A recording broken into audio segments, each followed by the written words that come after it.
That's right. Today we are going through my most important wrestling matches throughout my stupid time being a wrestling fan. I mean, we could do the ones that are generic, but what's the point? That has nothing to do with me. How arrogant. And we have done it as a classic top 10 list as well, because what else would we do on YouTube? And number 10, kind of oddly, when I sat down to think about it, I was like, that is true. It's Chris Jericho versus Kenny Omega from Wrestle Kingdom 12. So we are going to New Japan, and I would imagine a lot of people watching this may be the same. I kind of dipped my toe in and out of Japanese professional wrestling just because it was super duper hard to watch back in the day. And when this happened, well, actually it was the year before, which we'll talk about later. But I think the reason this is here for two reasons. One, I was like, I got to see that match because it felt so crazy at the time. It doesn't anymore because we've got used to it with the Forbidden Door. But seeing Chris Jericho, who I had not only associated with WWE, but all the way back in WCW, because I caught the end of their tenure as well, I was like, wait, Kenny Omega, the super duper indie talent, which is really disparaging, but you know what I mean, is taking on Chris Jericho, who by that point had been in WWE for like over 20 years, maybe like 19 years, or something absolutely nuts. It wasn't that long. But the point is, it was crazy. It didn't make any sense. I went out of my way to watch it, which I'd never really done with New Japan Wrestling. I watched the matches that got big buzz online. I was like, I'll watch it after the fact. I'll see what people think about it, which again is what happened 12 months prior. And that sort of really reopened the door and reminded me, man, I got to watch more wrestling companies. I was doing that too, but it was mostly American or Western wrestling. But it was just so crazy. It was such a good match. Chris Jericho obviously presented himself in a different fashion. I had watched a ton of Kenny Omega matches by this point, but maybe it was here where I was like, you know what? This Kenneth Omega is a pretty damn good sports entertainer. But moreover than that, because of given what I do for a living and my nerd brain, this is absolutely, and there's many seeds, this is absolutely one of the seeds where Tony Khan was sat around somewhere and went, oh my gosh, I can make a pro wrestling company. We don't need to just have WWE as the one big conglomerate. And that's what happened, because a year after this, whatever the hell it was, he launched All Elite Wrestling with Chris Jericho and Kenny Omega and the Young Bucks and Cody Rhodes, and we've never looked back since. And if you watch any of my content, you know I'm a big fan of having as much competition as possible in professional wrestling, because look at the last 5-6 years, it has been way more entertaining, way more fun, and in many ways, I'm having a better time than I ever had, because I'm an adult and I can enjoy it in a way that feels more appropriate rather than go absolutely crazy at everything. So it certainly has, you know, in terms of, again, where I am in my life right now, I think AEW would have existed without all of this, but because you had a megastar on one end and a dude who was kind of controlling everything outside of the WWE bubble, like everybody knew who Kenny Omega was, if you were into it, yeah, it's got to be there, and we whack it at number 10. And number 9 goes back to when I was but a fetus, and I think a lot of people of my era, if we can call it that, would also throw this in there, but it's TNA Unbreakable 2005. Because of course I watched TNA when it launched in 2002, because it was nuts. Not only did you have a bunch of wrestlers that you recognize from WWE and WCW, but it was like a brand new thing. You're like, well, is it going to be WCW Part 2? Like, how is this going to go down? Then 3 years on, at this pay-per-view, you had Samoa Joe versus AJ Styles versus Christopher Daniels, and if you were only used to one way of pro wrestling, because maybe you did get in during the Attitude Era, which makes perfect sense, this totally blew your mind, and kind of, you could put this in today's professional wrestling and nobody would blink an eye. Like, the amount of doors it's opened, the amount of people that inspired, Will Ospreay being one of them. I know so many people that were TNA fans growing up over being WWE fans because they just much preferred the style of TNA pro wrestling, which is why it's nuts that even though all these three guys got major championships along the way, they were never really treated like the guy. AJ Styles left like 10 years later, or whenever it was, because they said to him, we'd like you to work the same amount of dates, but we're going to pay you less. Now, I understand finances in terms of being a company are difficult, but they had AJ Styles, who they could have turned into the super face of the company, and he did that anyway because he was so talented, and they never really pulled the trigger. With Samoa Joe, he got kidnapped by ninjas, vanished for 3 months, and then just came back. And Christopher Daniels was always sort of teetering around that area, but we never gave him a shove up the card either, or at least in the way that we shouldn't have done. But genuinely, if you've never seen that, it's all over the internet. You can't get away with it because there's more people like me saying the same thing. The cool thing about it is, if you got into pro wrestling over the last 5 years, you'll watch this and you'll go, yeah, big deal, who cares? You won't understand how important it is, and that's awesome, that's great. It's because it was one of the catalysts to turn wrestling into what it is today, and all of them deserves feather in their caps, and all of them deserves the plaudits, but it's actually a good thing that this gets lost on some people. Like, you get some gateway fans like, I can't believe you've never watched this match, and you don't understand. Screw that, man. It doesn't matter who you know, who you don't know, what you've seen, even if you just watch WWE. You still still a wrestling fan. It's your entertainment time. You are allowed to digest it however you do want. However, also, simultaneously speaking, yes, this changed the game, this opened the doors, and all of them have gone on to have really, really important careers, especially because, you have to remember, this is probably one of those matches too when I watched and I was like, I could be a professional wrestler, and I did become a professional wrestler. I'm very proud of my career, but have I ever done any kind of star like them? No. Maybe a little bit Samoa Joe, but trust me, he's 42 times better than me. And then number 8, we go back to Wrestlemania 17. I remember watching this live. I was so damn young, but I snuck up because I had to see Wrestlemania 17.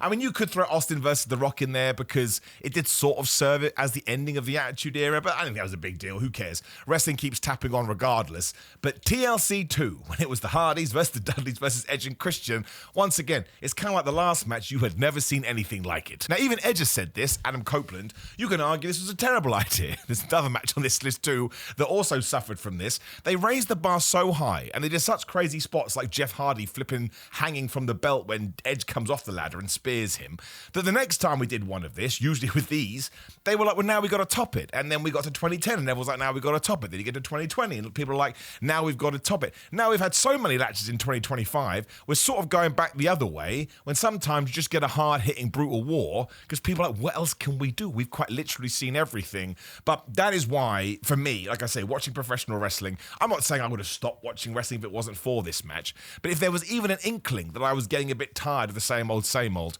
I saw this, I tell you, man, it blew my brain, especially the Jeff Hardy Edge spot. I remember how on VHS, that's how old flipping Tipmania 17 is, I rewound and played it, I rewound and played it, I rewound and played it. It's a shame because there are some brutal bumps during this, especially poor Matt Hardy, who keeps landing on his hip. But, I mean, it's the second one, don't forget TLC 2, so they'd already planted the seeds. And I think it was, I always get it confused because I always throw those three teams together, but I think it was the Hardys and Edge and Christian that had the tables match, but that makes me think the Dudleys were involved. But it happened around this point, and that also made people go, wait, what are we doing?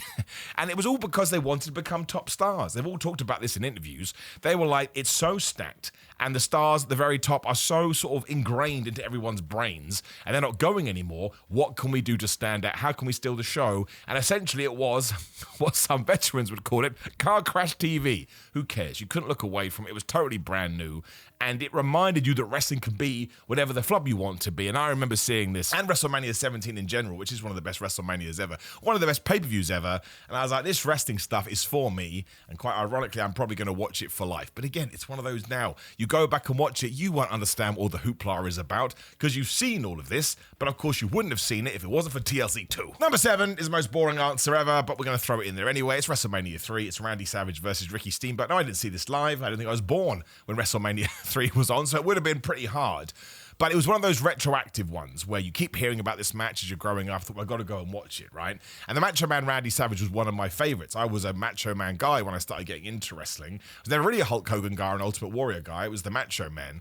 And it just, I mean, I don't want to repeat myself, but talking about my journey through professional wrestling, it was these kind of matches that always kept me on my tootsie toes, because I was like, oh, wow. It doesn't just have to be two big men smashing together, or it doesn't have to be a submission classic. You can have what would you even call this? It's a modern day wrestling match, and it's very super technical, of course, but it's fast, and you have all those sequences, the reversals and the arm drags, and it's just a really well put together. I suppose if you were just watching the WWF in the 80s, a lot of the matches were, big man sells against the other big man, slap, slap, man, meet, slap, slap, 1, 2, 3, usually leg drop, do the Hulk Hogan pose, and everybody goes home. And we're still doing that WrestleMania 3. Again, we're talking about the late 80s.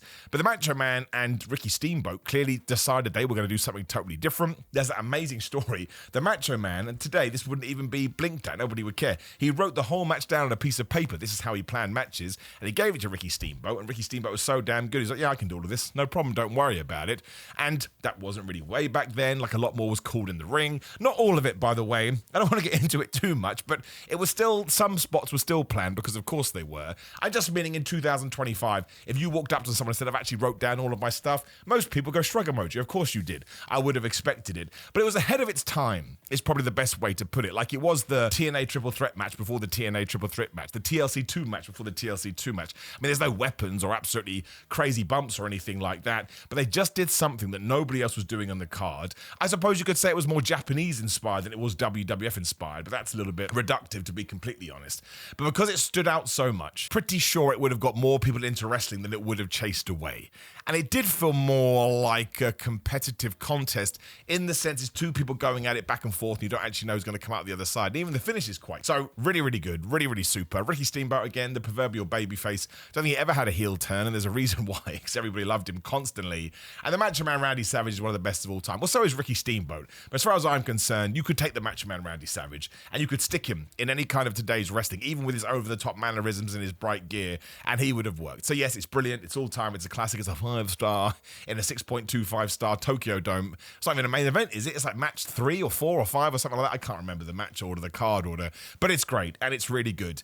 And it stuck out in my brain like crazy. Again, this would have been years removed, but I was like, oh, that's what wrestling can be. It's like Repo Man. If we were going to do 10 most important wrestling characters in wrestling, which we probably should do, Repo Man would be on it for me. And there's a similarity here. It reminded me that wrestling is a creative endeavor. You can do whatever the flub you want. The only people that can say no are you, and then you can still sit down and work it out because it's just whatever you want. Number 6, we talked about it, I hinted at it, Undertaker versus Mankind, King of the Ring 1998.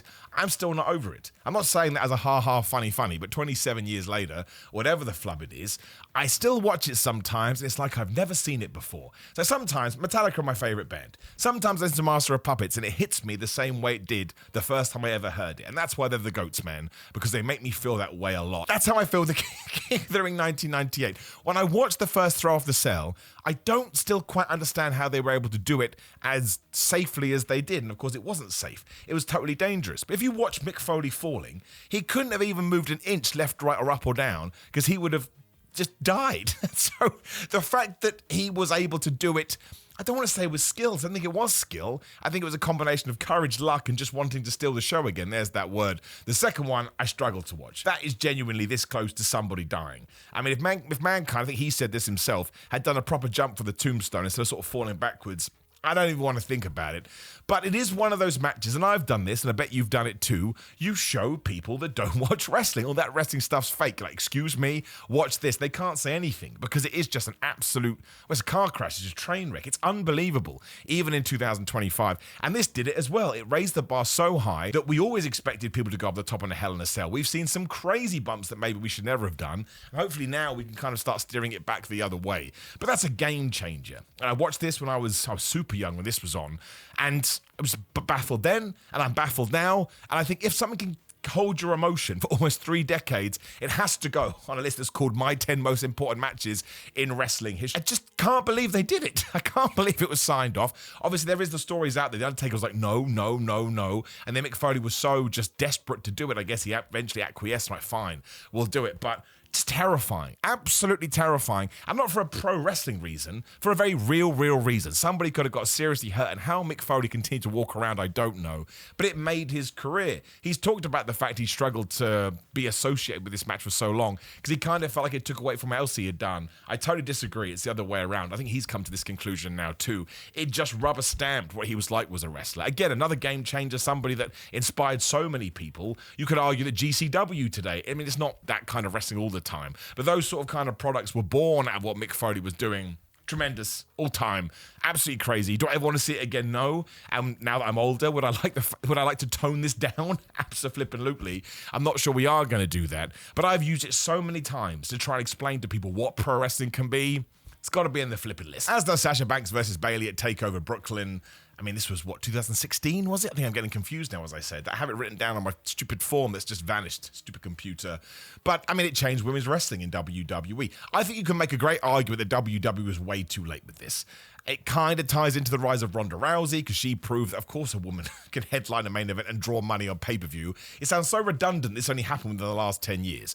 But Sasha Banks and Bayley went out there, and, I mean, forget stealing the show. They stole every show. They were match of the year pretty much in WWE by a country mile. And this was in NXT. When NXT was big, right? But it's more established these days. This was like the early days of NXT. And everyone was like, wait a minute. How the hell did we get a match of this quality down in the quote-unquote developmental brand? Why aren't these people on the main roster? And of course, they would be soon.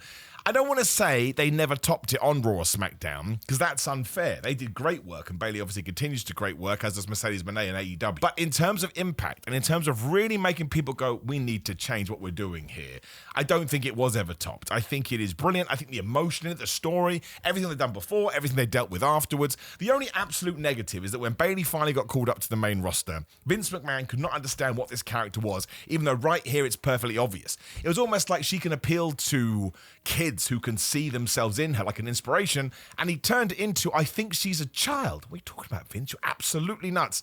But if you've never seen this, you have to go and watch it. I mean, obviously watch the build-up promo packages, but watch all the TV as much as you can leading up to this, and everything that Sasha Banks had done, everything that Bayley had done, and the sort of yin and yang they had, the 180, it's tremendous, it's brilliant. And the end of it, when the fans absolutely erupt, that's when you know you've done something good. You had them hook, line, and sinker. They've involved themselves emotionally, and once again, it's an all-time match. And if you hadn't even thought about it before, I think most of us had, like, yeah, can we do something more with this? We weren't being as vocal as we should have been, but this was the absolute draw under the line. No more can we have these stupid 3-minute matches that don't go anywhere, and no promo time, and not actually letting them build stories. And we can still do better with it today, but my gosh, it's night and day. This is one of the best matches of all time, as far as I'm concerned. Just is. Number 4 ties into AEW Double or Nothing 2019. It's Cody Rhodes versus Dustin Rhodes. Not only because they had one of the most emotional matches you're ever likely to see, not only because they've been told by WWE we're never going to do this feud properly, but maybe more importantly that AEW was just born, and we did this on pay-per-view. It wasn't even the main event.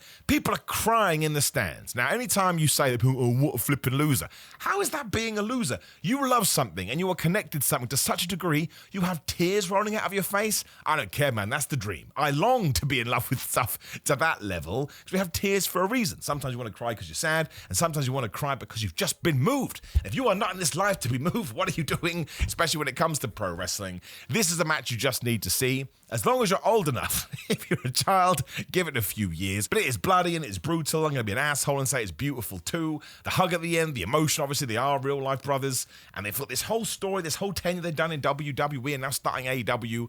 And I think maybe for me, in terms of importance, it's not only because it was like, sweet man, AEW is going to be an alternative product, which we do need in the wrestling landscape.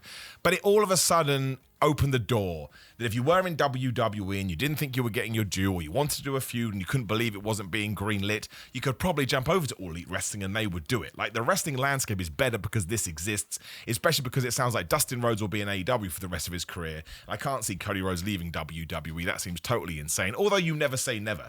And of course, he's only 39 years old, so he's still got plenty of time left on the clock. But I know a lot of people are not going to like this one. That just goes down to tribalism, which I don't care about. We've talked about that over and over again. But it couldn't be better. And that's when you know you've done something right. There's nothing I would change. It's long too, and it's gritty. And sometimes WWE, especially in 2019, which was not a good year for WWE, they shied away for that kind of a stuff. So I think it gave you hope. That's right, it's Star Wars. And that's way too hyperbole speaking, but I've done it now. But that's how I felt about it. I was like, oh man, the next few years are going to be awesome. Because I knew that WWE was going to have to change. We saw it back with WCW and in times before that too. And you knew that AEW was going to lean into this further. And I suppose it got me pumped up and excited as a fan. Of course, I was knee-deep into the content by that point. I've been doing it a few years. So it just got me excited. And I remember feeling excited in my stupid tum-tum. Really is, in terms of modern matches, one of the best things we've done in ages. Number 3, too, this one does tie into where I was as a fan with my friends, which is a loser thing to say, but it's Money in the Bank 2011 and CM Punk versus John Cena. Because I stuck with wrestling, right? There was a 3-year period where I went to university. I couldn't watch it just because of the way it's broadcast here in the UK, so I just stopped. Because again, you're going through, I don't know, turning into an adult or whatever, and there's a lot of distractions. But as soon as I was done with university, I was trying to figure out my life, I found wrestling again. I was like, oh yeah, this stuff is brilliant. Then a few years after that, we get to 2011, and we're doing CM Punk versus John Cena. He cuts the pipe bomb promo, and I had a couple of friends that liked wrestling, but again, by that point, we're all being geeks. It's mostly message boards and things like that. When all of a sudden, CM Punk cuts that promo, and people that I was friendly with started to get in touch. Miller, you watch this wrestling stuff. What's going on here? Was this real? Was it fake? What's going on? I can't believe it. And they all of a sudden got dragged back in too. A lot of these were people that I watched it back in school. So to all of a sudden see that happening, both in real time and in world time, because it was happening all over the globe, and then to get to that Money in the Bank and see CM Punk being cheered in Chicago and John Cena being this asshole but trying to do the good thing, and he punches Vince McMahon in the face, then CM Punk wins and leaves with the title. It sucks that CM Punk was back in 2 weeks. We could have dragged it out for at least 6, but whatever. I'm not going to get worried about 2011 stuff. But It really did take WWE, which maybe at the time was a little bit directionless, didn't know what they were trying to do, especially post-Attitude Era. Like, it'd been 10 years, but I still think WWE was like, okay, we'll try being super over the top with the Ruthless Aggression period, which is really bad on occasion. The PG stuff was always going to take some getting used to, but then you had this, which was almost like the perfect blend of the two, because it felt real, but we weren't doing anything that was offensive, and John Cena and Punk are just made for each other. I think they are probably, well, how do I phrase this? They are the best opponent for each other. Does that make sense? I don't know. Maybe not. That could have been 2 + 2 = potato. But I was able to suspend my disbelief again. Again, I'm a grown-ass man by this point. But because it was real, quote-unquote, because CM Punk hadn't signed a new deal, or at least we were totally able to believe that, then during this match, I was like, I know who's going to win. And I was able to talk to my friends about it. It was almost like the fandom blew up again in my stupid world.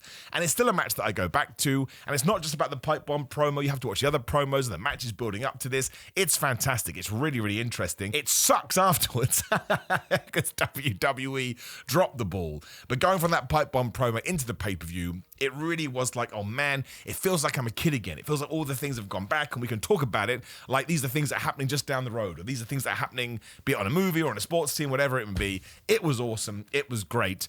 And I wouldn't say I was a late CM Punk guy. I wouldn't say I was like a huge CM Punk guy. I knew what he'd done in Ring of Honor. I was super excited him coming into WWE.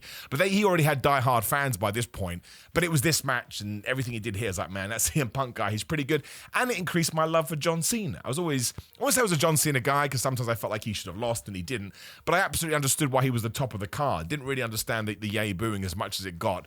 But I think it just served both of them. And me as a fan, I was like, you know what? I am dialed in for life. And number 2, I put here, just I wanted something different. And again, it really did remind me I've got to start watching more wrestling. It is Kenny Omega versus Carter from Wrestle Kingdom 11. You know, the 4 matches they had, or is it 3? I always forget. They are some of the best. We'll call it a feud. It's one of the best feuds of all time. And like I say, I've been watching Masaru and Kobashi and a bunch of other people from that era, because you hear about the 4 pillars and you hear about this brutal style in New Japan. So you go on the internet and you kind of track them down, but it was harder back then. But I wasn't watching. I mean, New Japan isn't a week-to-week promotion. I mean, it was all Japan, but it wasn't a week-to-week promotion. It was more, you know, kind of you tuned into the big main events. But when this happened, it was sold as such a big deal.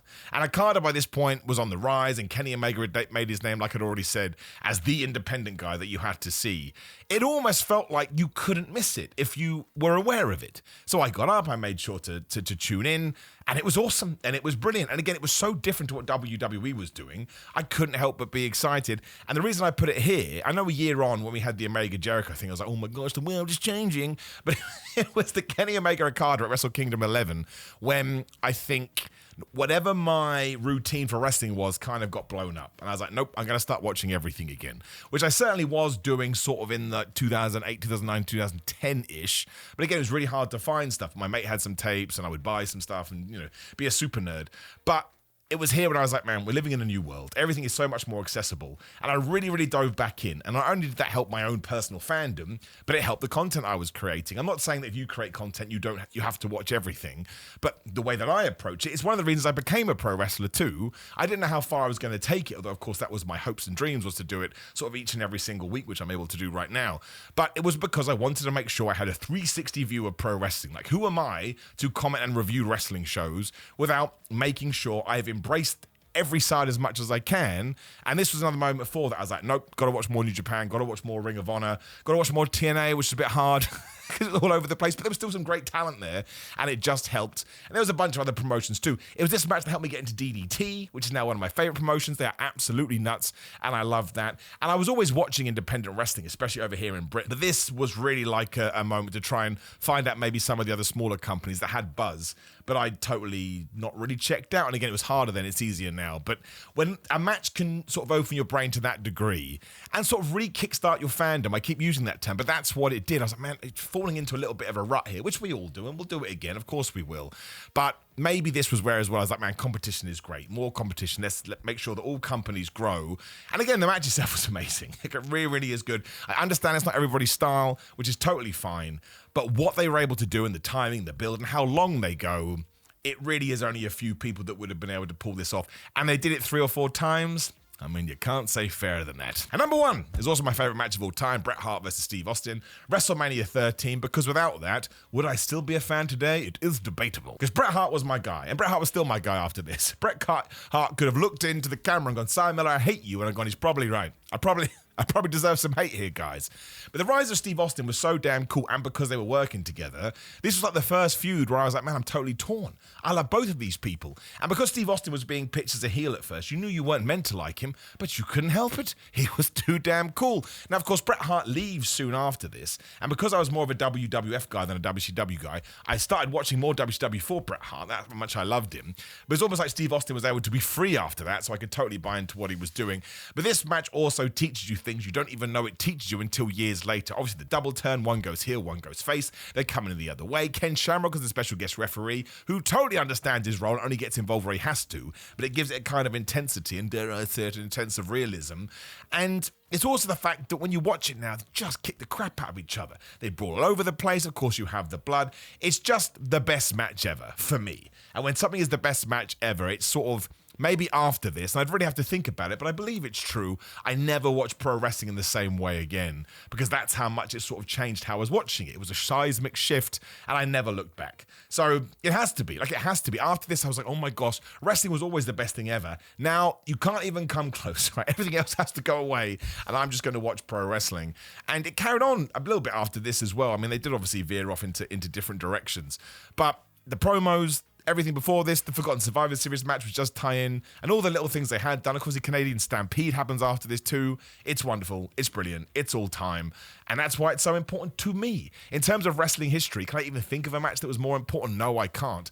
Because it raised the bar in my head. I was like, man, the game has changed now, and everything forevermore will be judged compared to this. As I sit here in May 2025, I don't think anything has beaten it. Now, more important than all of this, I want to know the important matches for you. Don't worry about generic stuff. Like people go, why didn't you do Hogan versus Andre? It didn't mean anything to me. It means everything in the terms of the wrestling pantheon and wrestling history itself. We wouldn't be where we are today without all of that. But it totally missed me, and this nerd went and watched Macho Man versus Ricky Steamboat instead. So make sure you chuck your matches in there. Please do like the video, share the video, and subscribe. Hit the notification bell. The notification bell could even be more important, but just hit all of them. Click the video on the screen for more stupid content from me. Otherwise, if you're into fitness, grillermind.com/Simon. Use code Simon, get 10% off. I promise you these fitness supplements will help. They're the best ones. That's why I use them. Otherwise, it's Simon316 on all social media. Simon on Cameo. My Cameos are now super cheap. Give me as many as you can. I love doing them, genuinely. Simon Jamie on TikTok for dumb wrestling clips, and ProWrestlingTees.com, Simon Miller. Simon.BigCartel.com for merchandise. Otherwise, have a great day. Keep enjoying wrestling. That's why it's there. I love you, my friends. I'll see you soon.